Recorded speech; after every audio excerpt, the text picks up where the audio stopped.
মাছের মধ্যে রুই, শাকের মধ্যে পুঁই, আর সবজির মধ্যে কুঁদরোই।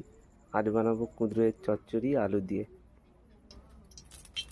তেল দিয়ে দিলাম, আর কুঁদরোইগুলোকে ভেজে নেব।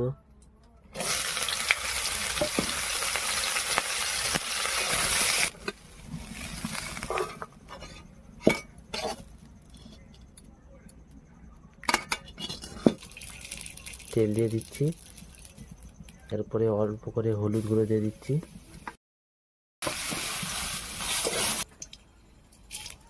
পাঁচ ফোড়ন দিয়ে দেবো, এবার জিরে বাটা, সরষে বাটা আর কাঁচা লঙ্কা বাটা